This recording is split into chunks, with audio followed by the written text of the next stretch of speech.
Pertanyaan ini kembali membuat putri kecil sedih.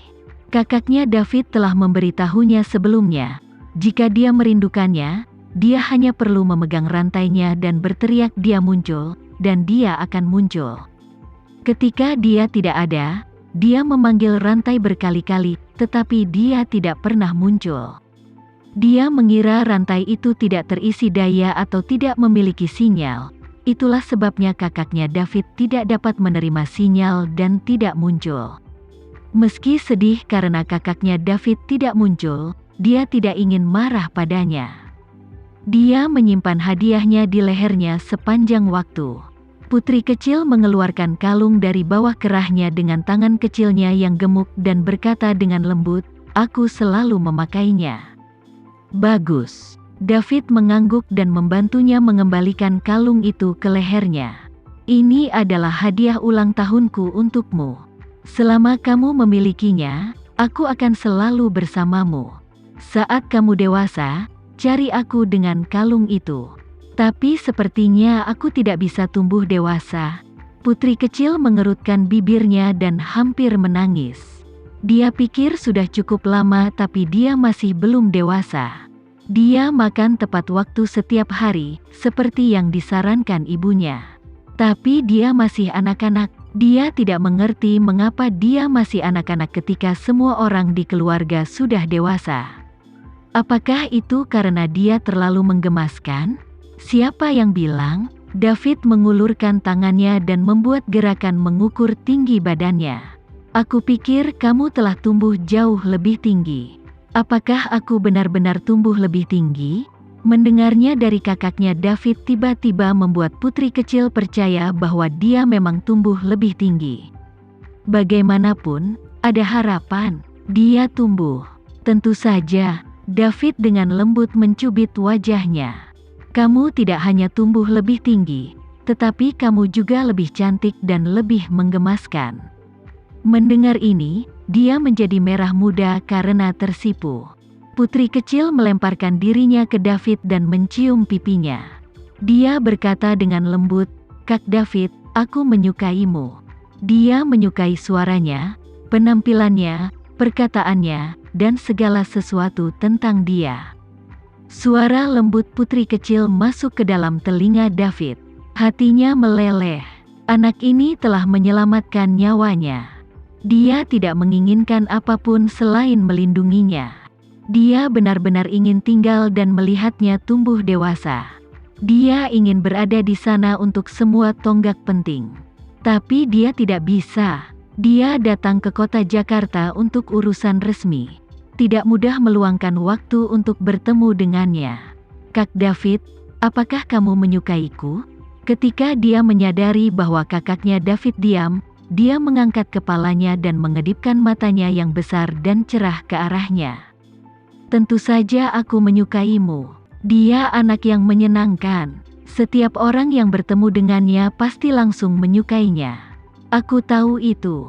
Dia berkata dengan bangga. Dia menghitung dengan jarinya. Kakek neneknya menyukainya, orang tuanya menyukainya, dan bibi kecil serta pamannya juga menyukainya.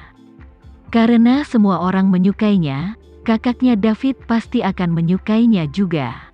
David memegangi wajah mungilnya yang merah jambu. Dia menciumnya sekali di pipi. "Ini untuk ciuman yang kamu berikan padaku sebelumnya." Dia menanam ciuman lain di dahinya di mana tanda plum itu. "Dan ini ciuman lain untukmu sebagai hadiah. Giliranku." Dia berdiri, memegang wajahnya, dan menanam ciuman lain di wajahnya. David memeluknya dan mengusap kepalanya. "Putri kecil, aku harus kembali bekerja sekarang. Jadilah anak baik, jangan menangis lagi. Kak David, jangan pergi, jangan pergi." Dia memeluknya dengan erat. Dia ketakutan. "Putri kecil, jangan lupa apa yang aku katakan. Ketika kamu tumbuh dewasa, ambil hadiah ulang tahun itu dan cari aku."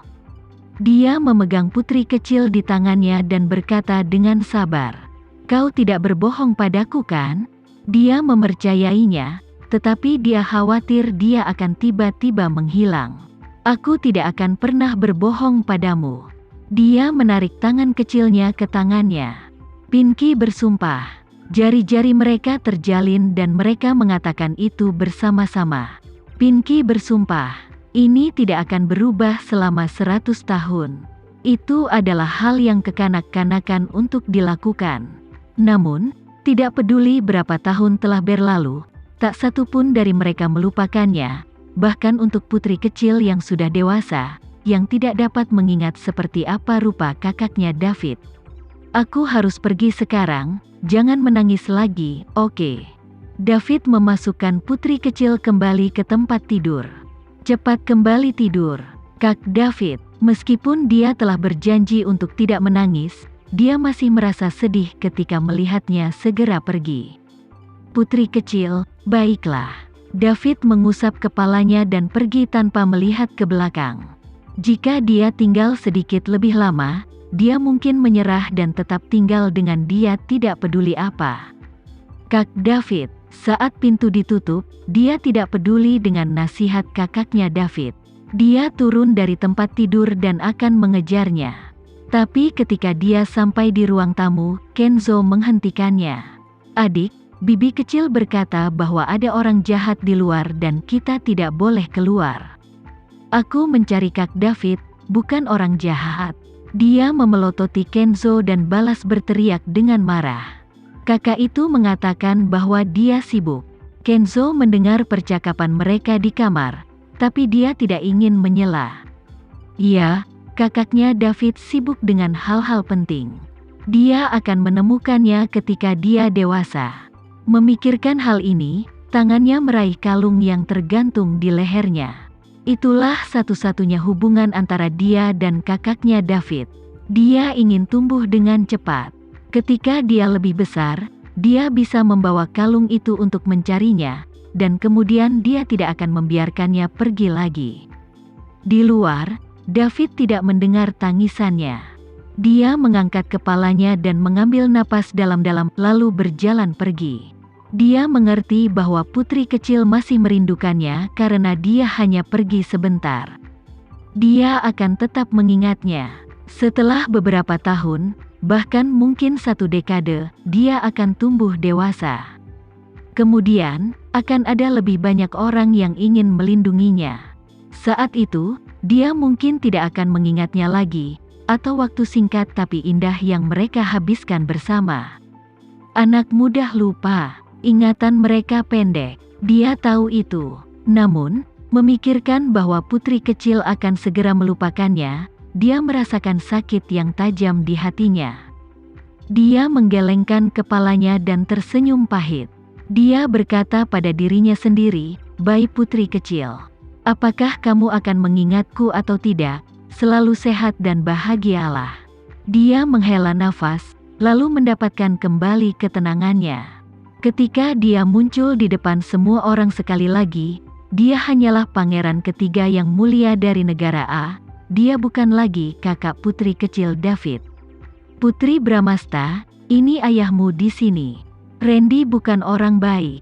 Jauhi dia sejauh mungkin. Putri, jika kamu ingin bersama Randy, itu adalah pilihanmu sendiri. Tapi tolong jangan mencari alasan untuknya. Putri, kamu tidak peduli dengan kematian ayahmu karena seorang laki-laki. Dia tidak melupakanmu bahkan di saat-saat terakhirnya. Anak perempuan macam apa kamu? Putri, apakah uang dan kekuasaan membutakanmu? Apakah kamu lupa kamu anak siapa? Putri, Randy adalah iblis yang membunuh tanpa mengedipkan mata. Tapi kamu masih membelanya. Apa yang akan dipikirkan almarhum ayahmu? Tidak. Tidak, Randy bukan orang jahat. Bukan. Putri Bramasta melambaikan tangannya, berusaha mengusir suara-suara di kepalanya, tetapi mereka tidak mau meninggalkannya sendirian. Ayahnya yang sudah meninggal, saudara laki-lakinya Dirga, dan bahkan ibunya yang telah meninggal bertahun-tahun yang lalu, muncul di hadapannya. Mereka semua memandangnya dengan kecewa, seolah-olah dia telah melakukan sesuatu yang memalukan. Tidak, tidak, Randy tidak akan melakukan ini, dia tidak akan melakukannya. Putri Bramasta mencoba menjelaskan, tapi dia tidak bisa. Setiap bukti yang disajikan oleh Dirga mengarah ke Randy. Sebelum kebenaran terungkap, bagaimana dia bisa membela Randy? Dia tidak bisa meminta mereka untuk secara terang-terangan mempercayai Randy kali ini, kan? Randy telah memperlakukannya dengan baik dan merawatnya dengan baik. Dia bisa mempercayainya tanpa syarat. Tapi mereka tidak punya alasan untuk mempercayainya, terutama kakaknya, Dirga. "Putri, bangun, bangun." Suara itu menariknya keluar dari mimpi buruk. Sebelum dia bisa melihat dengan jelas setelah dia membuka matanya, seseorang menangkapnya dan memeluknya. Dia bisa merasakan telapak tangan besar menekan kepalanya ke dadanya. Dia bisa mendengar detak jantungnya.